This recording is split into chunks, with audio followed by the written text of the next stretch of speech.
you had a great week. Thank you for spending time with me. We're going to go into Parshas Kisavai.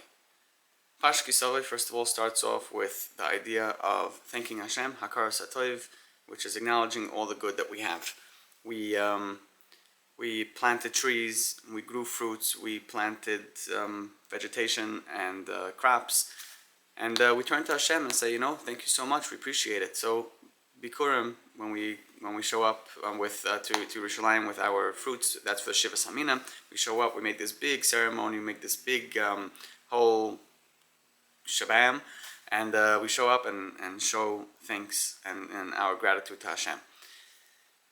There's so much that He gives to us. There's so much that He provides. There's so many lessons that He gives us throughout our life. Growing our fruits is not just the fruit that grew on the tree and that's what we have. It's the toil, it's the labor, it's the hard work, and it's the people we hired and fired, and the good days and the bad days, the hard days and the easy days that we had to go through until we were able to come to this specific day. And we could take a look at different parts in our life, and we have to learn how to celebrate ourselves. We have to learn how to celebrate Hashem for giving us the life that we have, for giving us all these ups and downs. If you go in a little bit further into the Parsha, you'll get a glimpse of when Moshe Rabbeinu tells us, when you cross over the Yarden, I want you to take over these huge racks, 70 huge racks, where you could write the entire Torah on these racks in 70 different languages. And you should put sid, lime around them, and write the entire Torah in 70 different languages. And the interesting thing is, the Yidden that showed up to Eretz Yisrael, they weren't in Egypt because they all died out. And where did they get to know all these 70 languages? Where did they learn all these, all the different words to explain the Torah for so many people, for all the other nations? And why do we need this? Why do we need all other nations to know what the Torah writes? So basically the idea is to have open source. Open source is, I wrote an algorithm and I just put it online. I'm like, if you want to use it, go ahead and use it. But we still have the confidence that you're going to need to go through all those struggles that I went through to make it into the multi-million, billion-dollar business that it is today. You look at Elon Musk, he goes and he makes an open source to all of his coding, but what he can't give you is the experience that he had to go through, all the fails that he went through, and all the challenges and all the lessons he learned along the way. Because yes, he learned how to make the code to where it is today, but in order to have the fortitude to carry on, to go and be creative, to make more, that requires experience, that requires lessons, that requires shortcomings and fallbacks, which through that we get to grow. When the world comes and looks at our Torah, when the world comes and they read and they connect to the stories of the Torah, what do they see? What do they learn? There are a whole bunch of stories of our people, stories of Avraham Avinu, Yitzchak, Yaakov, and the good guys and the villains, and the 12 Shvatim, the tribes, and what happened in Egypt, and you go through the entire desert, and Moshe Rabbeinu, and all the people, and all the stories that happened when they wanted food, when they wanted bread, when they wanted meat, when Korach wanted his fame. All these stories shaped us in a certain way, and those were their experiences those are the experiences that we went through, and we learned the lessons from them, or of them. But when somebody from a different nation shows up and reads the Torah, what they look at is they see it as a metaphor to their life. They see it as, it's not my people, it's not my ancestors who went through this, but somebody went through this, and somebody learned certain lessons out of it. And yes, they may become better people, and they should learn from all these stories to become people, thoughtful, meaningful people, and it's a very good thing. But how much greater is it for the people, the children, the descendants of those stories, to be able to live those stories and internalize them, not because it's a good story and it has a good moral lesson, but because it's my story, it's my lesson. So the word 70 languages, as we see Sukkot, we have 70 different animals, 70 sacrifices that we bring for 70 nations, because there are 70 nations around the world, 70 languages. But then again, there's another part which we see in Sefer Sanhedrin, Daf Lamed Daled. It explains Kepatish Yefoitze Sela. The Torah is like a hammer that breaks apart from the Torah. No, it just breaks apart into pieces, into 70 pieces. Toysus explains over there, Shivim Panam the Torah. There's 70 perspectives to the Torah, 70 different ways of seeing it. And what does that mean? If you look into the Gemara, you have an argument between Rabbi Meir and Rabbi Yehuda. You have an argument between these two. And so to think about it, first of all, Rabbi Yehuda is the one who wrote the entire Mishnah. Rabbi Yehuda Anasi, Rabbeinu HaKadosh, right? He went and he wrote the entire Mishnah. And he puts himself in as Rabbi Yehuda, just a regular guy, and he allows the space for Rabbi Meir's opinion to be heard, for his opinion, Rabbi Shimon, Rabbi Akiva, Rabbi Tarfon. He allows different opinions to be around him. So just by that, we see the humility that he had, that there is not just one way to live. What does that mean? When we learn the entire Torah, when we learn all the halachos, and throughout the Gemara, you'll see that Rabbi Meir doesn't just argue because he thought differently in one area. He has a path throughout the entire Torah, which is actually his path in life. This is how he lives. He lives with this stringent point of view, and with a higher point of view. He understands things beyond the physical realm.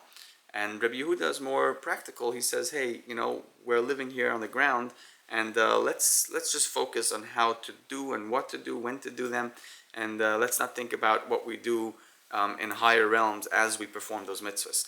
Rabbi Yossi is a very deep physical idea of explaining the Torah, and each of these ways are a perspective of life. They live differently, and which would interpret not just that this is how I live, and this is the way I do my mitzvahs, and this is the meaning behind them, and that's why I choose. That's why I say this is prohibited, and you say it's permitted. Rather, it also extends onto his entire life. The people he enjoys being around, the foods he likes to eat, the places he likes to live, the things he likes to do, all those things are connected to this mindset. All those things are perspective. And we could get into this conversation, where do perspectives come from? But we could just go to the simple one of every person is born different. Kashem Partzufeim shoyness, just like their faces look different, they Yoseyim shoyness, they have different mindsets. Every person has their particular connection to whatever is going to bring them towards their destiny. If a person's destiny is to meet so and so in 80 years and return a certain amount of money that he took away unjustly in a previous life, then he'll have to be in that sphere of people, in that sphere of life, in order to reach this particular individual in the future. Let's say I have to go into technology, not knowing why, but I'm just drawn to it, and I keep on doing it, and I grind away and work hard for 80 years in this area, and I become good at it, become even better, and I write books, and I do my regular daily life, every single day, from when I wake up. This is what I breathe, this is what I know, and I have no clue what lies ahead in the future. I'm just doing it for right now. But I'm doing it because this is what my personality enjoys. This is where it's driving me. This is how I feel, and I feel good doing it. Some people want to be a plumber. Some people want to be electricians. And some people want to be writers. And some people want to learn and be tzaddikim. And everybody is drawn to their own thing. But what he doesn't know is that in the future, there's going to be this young entrepreneur, this young guy who's going to come into the space that you've been doing for the last 80 years, and that you've been involved in, and now you're going to go and invest in him, give him that money, and there you go. You just fulfilled your destiny. You just did what you were supposed to do. Yes, it sounds very simple. We have so many micro and macro things that we have to take care of in this world, and one is not enough. There's not just one destiny that we live here for. We have so many areas and opportunities and places that we could become exemplary people and fulfill a certain good deed in that area. And we should just look wherever Hashem takes us, wherever He pulls us to, whatever information we hear, whatever conversation we have. All those things are meant for us to listen, are meant for us to hear. And we could clearly see it with Sarah Imenu, right? When she heard 3 idol worshippers show up in her tent and say, Avram, your wife Sarah is going to have a child. I know she's 89, she's going to be 90 next year, but she's going to have it.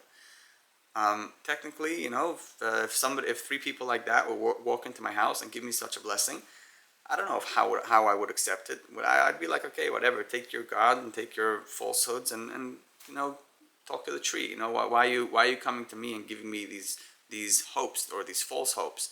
But Sarah says, no, I'm supposed to hear these words. I want to hear this blessing. She had no clue that these were angels. And she's like, I'm supposed to hear these blessings. I want to hear these words. I want to fill myself up with hope. I want to be dreaming. I want to be dreaming again. And she started laughing. Yeah, her laughter, she was laughing, and Hashem said that, oh, she doesn't believe. But then again, it's the best way to live. You say, you know what, I'm accepting it because this is what Hashem wants me to listen, wants me to hear. So when we go and we write the entire Torah in 70 different languages for all people to hear, we have to put it into context, not just write the words and say Bereshis in the beginning, bara Elokim, God created. We have to go and understand the entire context of the entire Torah, understand the stories from where it started and how it keeps on building upon itself, and how the relationship of the people from Adam all the way down to the end of the Torah and all the way down to us is one big story that just keeps on going.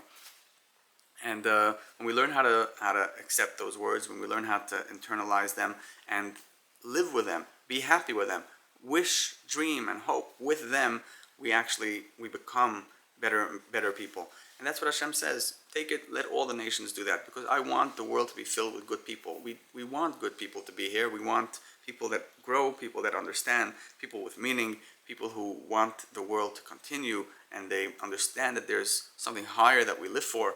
Yes, that's good. And not just that, we should be thankful and grateful that we are the ones that go through these lessons. We are the ones that the stories are written about. We are the ones that the whole world looks at and says, hey, you see those stories of people in the desert wishing to go back to Egypt when they don't have their pleasures, when they don't have their watermelons? Wait a second, that's a metaphor to life. People try to go back to their comfort zones the second they don't have whatever they want. So we should be grateful, and we should be proud that these are our stories, and we never let go. Yes, we had times in history that we lost our way, we were filled with pride, and we had the Beis Hamikdash, and we said nobody could hurt us.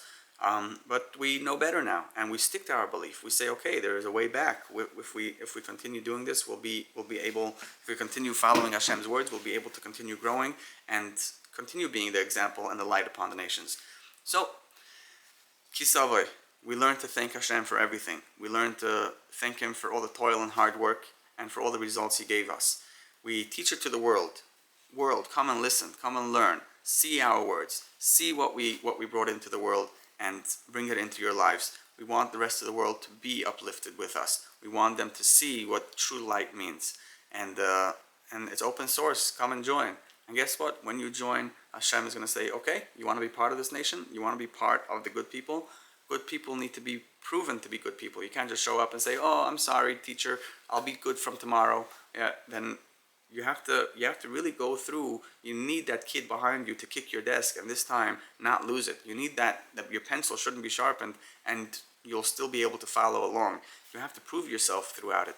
And that's what we do in our life, and that's what the Torah teaches us, and we want the rest of the world to learn this as well. So have a wonderful Shabbos. We look forward to the day of Mashiach. We look forward to the day where Hashem is going to come down, and we'll be able to say thank you directly to Him and tell Him. We could say it right now, but when Mashiach's going to come, we'll show up to Yerushalayim with our Bikurim, with our baskets, with all of our results, and show up and say, hey, here we are. We have stuck to our belief, and here we are, and we make this big shabam, and we're proud to be here. So have a wonderful Shabbos, and enjoy these words. Hopefully they bring a smile to your face. And you can check out my books on Amazon, and you could watch my videos over here, and you can reach me at lemmer@gmail.com. I'm a hypnotherapist. Help you change your mindset a little bit, take you through the thoughts of your mind, and just make a little clarity and see why, when somebody gets you angry, do you just fall into this area of loss and despair, and your moods control you? How can you become this controller of yourself? And yeah, have a wonderful day. Good Shabbos. Thank you.